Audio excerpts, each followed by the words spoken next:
Welcome to Shepherding the Home. Today we continue to look at jurisdictions and how it relates to evangelism and how jurisdictional violation hurts evangelism.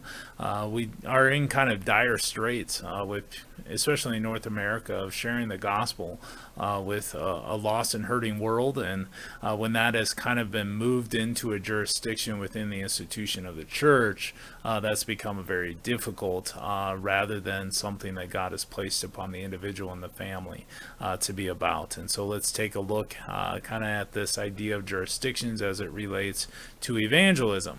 So when we talk about this, we're definitely with jurisdictions going to be removing those outer rings. It's not the government's job to do evangelism.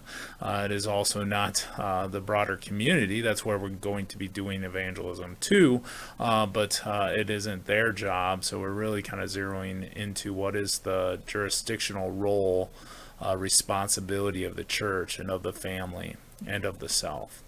And so this is the job God has given to the church as a whole. He has gathered them together. He says, go and make disciples of all nations, baptizing them in the name of the Father and of the Son and the Holy Spirit, and teaching them to obey everything I have commanded you. And surely I am with you always to the very end of the age. But although this is given to the whole church, it is something given to individuals within the church. Individuals share the gospel.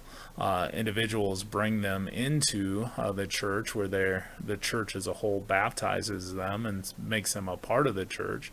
And even within the church, they'll receive teaching in the church, but also they'll be taught by a discipler, an individual that takes on the role and the responsibility of teaching them obedience to everything that is commanded. That really can't be carried out by one person for the whole church. That teaching task of obedience is carried out within the context of relationships of believers to each other. So we see here the job of, in Ephesians 4, right? God has given apostles and prophets, evangelists, pastors and teachers. Their job is not to do all the evangelism, although as individuals they're responsible for that, but not to do it on behalf of the whole church. No, instead they equip the saints for these works of service, for the building up of the body of Christ. And ultimately, as the members are equipped, then we find that there is then also a building up towards maturity. And part of the reason we struggle sometimes with immature believers in the church is because their task of carrying out evangelism, of discipling, those things that bring about maturity into them, has in a sense been usurped by a fewer number, by the leaders of the church. So Rob Renow uses these things on jurisdictions where he talks about when we have a crisis, an issue, here we're not sharing, the church isn't really getting the gospel out into the broader community. And because the gospel isn't getting out, the church's temptation, their good motive is, let's run some programs, let's do outreach, let's take this on and get some enthusiasm behind it. And so they take on and do these outreach programs. Well, number one, we haven't done any better job. The church is not getting out the message of the gospel any better than they were before.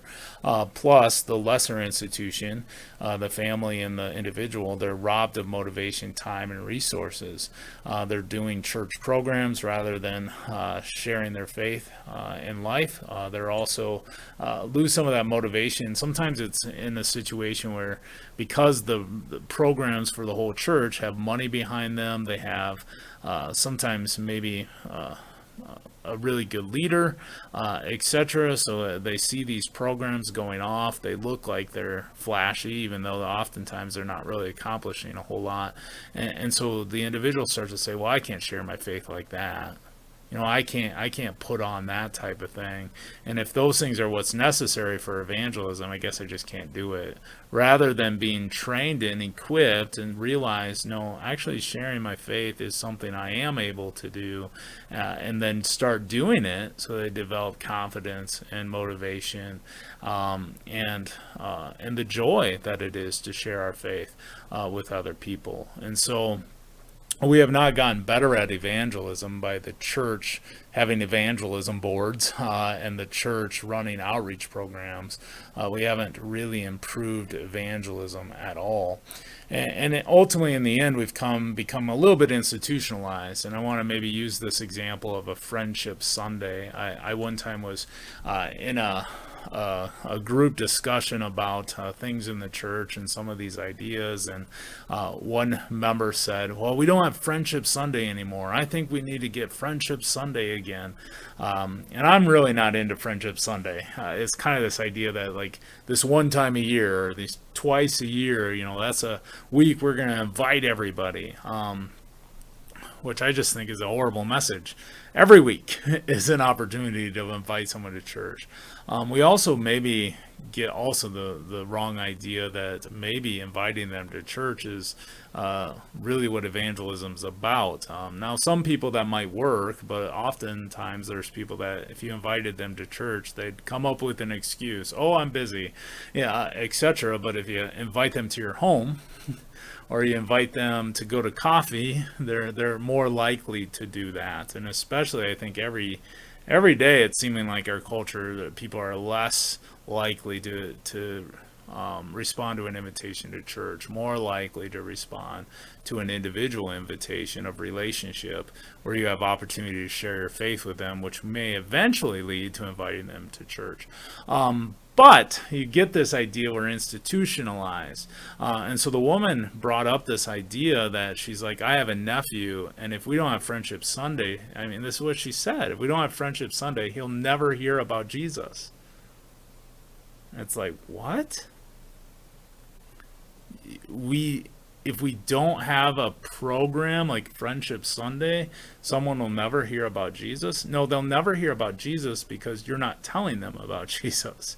See, this is where that responsibility and that institution lies on us as individuals and as families, to be sharing the gospel with people around us. So they're not going to know Jesus because I'm not telling them. I'm not looking for some program or institution to share the faith. I'm going to share my faith with them. I also a lot of times use an example of this he was a grandfather, but his grandson was no longer attending church. And he brought up like this, he had heard of this program where someone was doing clay shooting, and his son was big into hunting and he would like something like that, right? So they were doing clay shooting and they probably had devotion of some sort. And he's thinking, man, if we had that, right? If we just had this kind of clay shooting program, then maybe he'd get interested in church. And I'm not saying that's necessarily a horrible event, although you kind of get to, there's the problem. In order to share a faith, we got to have some sort of special event or special thing. And everyday life doesn't include going out and doing clay shooting. And so it's kind of the issue. You want the church to have a clay shooting thing, so maybe your grandson will come, which he probably won't. But why don't you just go talk to your grandson? Talk to him about why faith in Jesus is important. Talk to him about why you really wish you start coming back to church. Start sharing your faith, talking about the importance of Jesus, asking him maybe why he's staying distant from church. You go to him. And I think we're scared to do that sometimes because we know the truth. His grandson's probably not a Christian. His grandson doesn't really care about the church. His grandson would probably say, Grandpa, I don't really want to go. And that might be just a hard reality we got to deal with. But with time, right, of sharing your faith, expressing the importance of God, learning to know more about them and what they're struggling with, maybe your grandson will come back to the church. We don't look for some sort of clay shooting program to get them back, because we've just seen that doesn't work. It might work here or there, right? But generally speaking, that we're not going to rely on that when God has given us the opportunity to speak and share faith in their lives. And so you can maybe in some senses see the issue that comes up with this idea of jurisdictions is that when we rely on the church to share the gospel, the church as an institution isn't going to do a good job of that. God has given that church to equip you for that task. of sharing the gospel.